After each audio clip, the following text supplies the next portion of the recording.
Mister ladies நேயர்களுக்கு என் அன்பு வணக்கம்.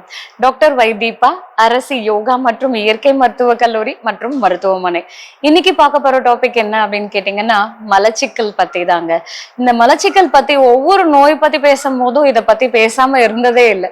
ஏன்னா யோகா இயற்கை மருத்துவத்துல ஒரு நோயின் முதல் காரணம் என்ன அப்படின்னு கேட்டீங்கன்னா, உடம்புல இருக்கக்கூடிய கழிவுகள் தான் ஒரு முக்கிய காரணமாவே இருக்கு. அதுல இந்த மலச்சிக்கல் பெருஞ்சிக்கல். காலை விடியல் மலச்சிக்கல் இல்லாம விடியணும், இரவு மனச்சிக்கல் இல்லாம முடியணும். சோ இதுதான் ஒரு ஆரோக்கியத்தை குறிக்கக்கூடியது. சோ அப்போ அந்த மலச்சிக்கல் வரத்துக்கு முக்கிய காரணம் என்ன அப்படின்னா, ஃபர்ஸ்ட் நம்மளுடைய டயட். நம்ம சாப்பிட்ற உணவுல நாறு சத்து கம்மியா இருக்கு, அது பல்கி ஃபுட்டா இல்லாம அது ஆசிடிக் ஃபுட்டா இருக்கு, அதிகமா அமிலத்தன்மை இருக்கக்கூடிய உணவுகளா இருக்கிற பட்சத்துல இது நமக்கு மலச்சிக்கலை ஏற்படுத்தும். அடுத்தபடியா பாத்தீங்கன்னா, நம்ம தண்ணி குடிக்கிறது ரொம்ப கம்மியா குடிச்சோம் அப்படின்னா கண்டிப்பா பாடி சீக்கிரத்துல இந்த மாதிரி ஸ்டூல் ஃபார்மேஷன் ரொம்ப ஹார்டா இருக்கும். அதாவது அவங்க சொல்லுவாங்க, இவன் பாத்ரூம் போயிட்டு வந்தாலே ஒரு 1 hour எடுத்துக்கிறான் மேடம், இவன் உள்ள போய் என்ன பண்றானே தெரியல அப்படின்னு. ஆனா அவன் லேப்டாப் வச்சு டேபோட உள்ள போயிடுவான், இல்லைன்னா போனோட உள்ள போயிருப்பான். பட் இந்த பிரச்சனையும் வெளியே ஈஸியா சொல்லவும் மாட்டான். நம்மள பாதி பேர் இதை பத்தி பேசுறதுக்கே சங்கடப்படுறாங்க.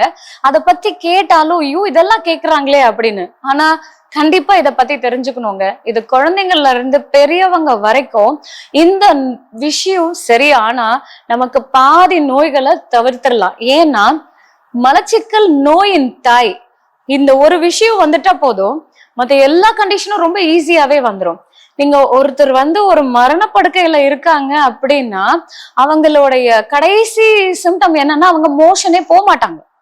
அந்த போகாமையே இருக்காங்க அப்படின்னாலே அப்போ அவங்க ரொம்ப ரிஸ்க் ஸ்டேஜ்ல போயிட்டாங்க அப்படின்றத இண்டிகேட் பண்றது. சோ அப்போ இந்த விஷயம் நம்ம ரெகுலரைஸ் பண்ணணும். அதாவது இன்னும் நிறைய பேர் என்ன சொல்லுவாங்கன்னா, அது எப்போ வருதோ, அது நேச்சுரல் அர்ஜ் தானே, அது எப்போ வருதோ நான் அப்ப அதை அட்டென்ட் பண்ணுவேன், அது 2 days ஒன்ஸ் வரும், 3 days ஒன்ஸ் வரும் அப்படின்னு. சோ அந்த மாதிரி ஒரு விஷயம் இல்லாம இதை ரெகுலரைஸ் பண்ணி வரணும். நம்மளுடைய உடல் உறுப்புகள் பாத்தீங்கன்னா ஒவ்வொரு 2 மணி நேரத்துக்கும் நம்மளுடைய ஒரு உறுப்பு அதிகமான செயல்பாட்டுல இருக்கும். அதுல காலையில 5 மணில இருந்து 7 மணி வரைக்கும் நம்மளுடைய பெருங்குடலுடைய சீற்றம் ஜாஸ்தி இருக்கும். அப்போ நம்ம முன்னாடி நாள் என்னென்ன உணவு எடுத்துக்கிட்டோம், அதோடைய வளர்சிதை மாற்றங்கள் என்ன, அதோடைய கடைசி எண்ட் ப்ராடக்ட் நம்மளுடைய லிவரும் கால் பிளாடரும் எந்த அளவுக்கு கிளீன் பண்ணி டீடாக்சிஃபை பண்ணி வச்சிருக்காங்களோ அது நம்ம காலையில அந்த 5ல இருந்து 7 மணிக்குள்ள அதை வெளியேற்றணும். அப்போ அது கிளீன் ஆயிடுச்சு அப்படின்னாதான் உங்களுக்கு அடுத்த உணவு சாப்பிடும் போது அது சீரான டைஜஷனை கொடுக்கும். அந்த உணவு நல்லா ஜீரணம் ஆச்சு அப்படின்னாதான் அதோடைய சத்து நம்ம உடல்ல சேரும். நிறைய பேர் சாப்பிட்றதே சக்கையை தான் சாப்பிட்றோம், அதாவது மைதா ப்ராடக்ட் தான் சாப்பிட்றோம். இதுல சத்தே இல்லாத உணவை எடுத்துக்கும் போது அது போய் இன்னும் உங்களுக்கு குடல்ல ஒரு கம்மு மாதிரி ஏற்படுது. இப்போ மைதாவை எடுத்துக்கோங்க. இது முன்னாடி காலத்துல இந்த மைதாவை எதுக்கு யூஸ் பண்ணாங்கன்னு நினைக்கிறீங்க? ஒரு பசைய நம்ம போஸ்டர் ஒட்டணும், இல்ல ஏதாவது ஒரு விஷயத்த ஒட்டணும் அப்படின்னும் போது நம்ம என்ன பண்ணுவோம்னா அந்த மைதாவை காசி கம்மு மாதிரி நம்ம யூஸ் பண்ணுவோம். சோ அது காசுனா எப்படி அது ஒட்டுற தன்மை இருக்கு. அதை தாங்க இப்ப இருக்கிற பிள்ளைங்க எல்லாமே உணவாவே சாப்பிடுறாங்க. அவங்க சாப்பிடுற அந்த பீஸா, பர்கர், இல்ல எந்த ஜங்க் ஃபுட்ஸ் எடுத்துக்கிட்டீங்கன்னாலும் அதுல மைதா இல்லாம இருக்கிறதே கிடையாது. நம்மள பாதி பேருக்கு ட்ரெடிஷ்னல் ஃபுட் எதுன்னு கேட்டா பரோட்டான்னு சொல்ற அளவுக்கு நமக்கு பரோட்டா பிரியர்கள் நம்ம ஊர்ல ஜாஸ்தியாவே இருக்கும். சோ அது அந்த சாப்பிடும் போது நமக்கு அது ஒரு டேஸ்டியாவோ இல்ல அது ஒரு ஃபேண்டசியில கூட நம்ம எடுத்துக்கலாம். ஆனா அது என்ன பண்ணும் அப்படின்னு கேட்டீங்கன்னா, நம்ம குடல்ல ஃபர்ஸ்ட் உங்களுக்கு கழிவு வெளியேறாம தடுக்குது. அடுத்தது இது உங்களுடைய அந்த குடலுடைய சுத்தத்தை ஏற்படுத்தாது. எப்ப பார்த்தாலும் ஒரு ஃபீக்கல் மேட்டர் அந்த இடத்துல இருந்துகிட்டே இருந்து அடைப்பை ஏற்படுத்துற மாதிரியே இருக்கும். இந்த மைதா ப்ராடக்ட்ஸ் என்ன பண்ணும்னா அதுல இருக்கக்கூடிய அந்த காம்பவுண்ட் உங்களுக்கு அந்த குடலை ஒட்டிக்கூடிய அடேஷனை ஏற்படுத்தக்கூடிய தன்மை அதுக்கு இருக்கு. சோ இது நாளடைவுல உங்களுக்கு குடல்ல புற்றுநோயை கூட ஏற்படுத்துறதுக்கு காரணமாவே இருக்கு. அப்போ குடல்ல வரதுக்கு மட்டும் இல்லைங்க, நம்ம உடம்புல மத்த பிரச்சனைகளை கொடுக்கறதும் கான்ஸ்டிபேஷன் தான் ஒரு காரணம் சொல்றேன். அப்போ இந்த மாதிரி உணவுகளை நம்ம தவிர்க்கிறது அவசியம். அடுத்தபடியா பாத்தீங்கன்னாக்கா நம்ம தண்ணி குடிக்கணும்னு சொன்னேன். எவ்வளவு தண்ணி குடிக்கணும் அப்படின்னா ஒரு நாளைக்கு 3 to 3.5 லிட்டர் தண்ணி குடிக்கிறது அவசியம். இது ஒவ்வொரு கண்டிஷனுக்குமே இது காரணமா இருக்கும். இப்ப எக்ஸாம்பிள் பாத்தீங்கன்னா நம்ம ஹாஸ்பிட்டல் அரசு யோகா மற்றும் இயற்கை மருத்துவ கல்லூரி மற்றும் மருத்துவமனையில இந்த கால் பிளாடர் ஸ்டோனுக்கு ரொம்ப சிறப்பாவே நம்ம சிகிச்சை தந்துட்டு இருக்கோம். அவங்க அறுவை சிகிச்சை போகாம இயற்கையான முறையிலேயே நம்ம அந்த ஸ்டோனை கிளியர் பண்றோம்.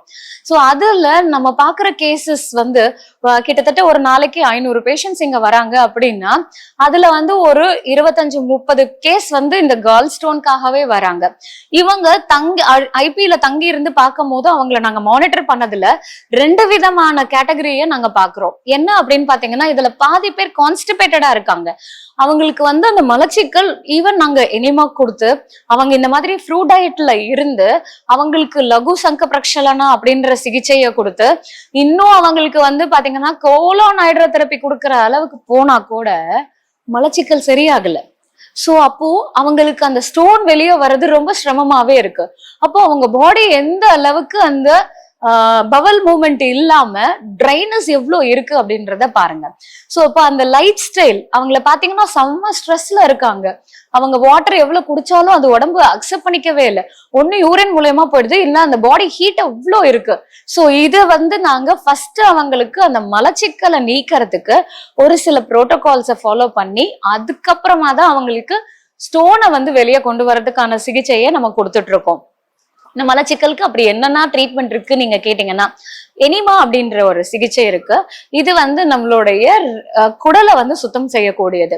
இந்த ரெக்டம்ல நம்ம ஒரு சின்ன நாசல் மூலயமா அந்த டியூபை ஒரு எனிமா கேன்ல கனெக்ட் பண்ணி அதுல தண்ணியை நம்ம உள்ள செலுத்தும் போது அங்க இருக்கக்கூடிய அந்த ஃபீக்கல் மேட்டர்ல ஜஸ்ட் ஒரு புஷ் கிடைச்சு அது நேச்சுரல் வேலையை நம்ம மலத்தை கழிச்சிடுவாங்க.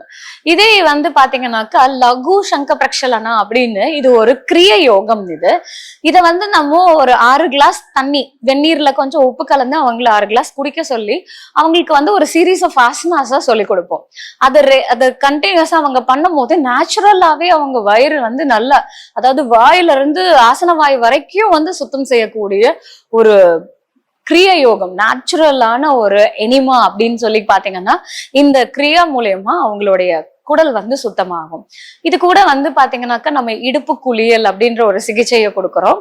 இந்த இடுப்பு குளியல் நம்மளுடைய குடல் ஓட்டம் மட்டும் இல்லை, நம்ம ஜீரண சக்தியையும் அதிகமாக்கி நம்ம வேஸ்ட் பாடியில இருக்கக்கூடிய அந்த டாக்ஸின்ஸை டீடாக்ஸ் பண்றதுக்கு இந்த இடுப்பு குளியல் ரொம்பவே எஃபெக்டிவா இருக்கும்.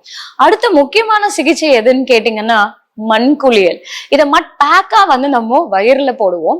சோ இதை ஒரு அரை மணி நேரத்துக்கு வயிறு பகுதியிலையும் கண்கள்லயும் நம்ம போடும் போது சோ அது அவங்களுடைய பாடி ஹீட்டை குறைக்குது, அவங்க பவல்ல ரெகுலேட் பண்ணுது, அதே நேரத்துல கழிவுகளையும் வெளியேற்றுறதுக்கு இது ஹெல்ப் பண்ணும். நம்மளுடைய மசாஜ் சிகிச்சை ரொம்ப சிறப்பு வாய்ந்தது. அதுல ஒரு சில ஸ்பெஷலான அரோமா ஆயில்ஸை யூஸ் பண்ணி அவங்களுக்கு அந்த வயிறு பகுதியில நல்லா மசாஜ் பண்ணும் போது அவங்களுக்கு அங்க தேவையற்ற கொழுப்புகள் நல்லா மொபிலைஸ் ஆகுது, வளர்சிதை மாற்றம் அதிகமாகுது, அதனால வெயிட் குறைக்கிறதுக்கு ஹெல்ப் பண்ணுது. இன்னொன்னு மலச்சிக்கலை நீக்கிறதுக்கும் இது ஹெல்ப் பண்ணும். சோ உணவு விஷயத்துல பாத்தீங்கன்னா நம்ம கம்பல்சரி அவங்களுக்கு சால்யூபிள் அண்ட் இன்சால்யூபிள் ஃபைபர்ஸ் எடுக்க சொல்றோம். அதாவது தானிய வகைகள், சிறுதானியங்கள், அதுக்கப்புறம் பாத்தீங்கன்னா கீரை வகைகள், பழங்கள்ல பாத்தீங்கன்னா அதுல இருக்கக்கூடிய அந்த நேச்சுரல் ஃபைபர் வேற எதுலயுமே இல்லை.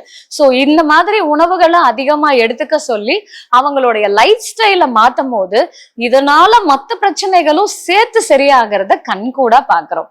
இன்னும் இந்த மாதிரி நிறைய ஹெல்த் இன்ஃபர்மேஷனோட உங்களை அடுத்த வீடியோல சந்திக்கிறேன். நன்றி, வணக்கம்.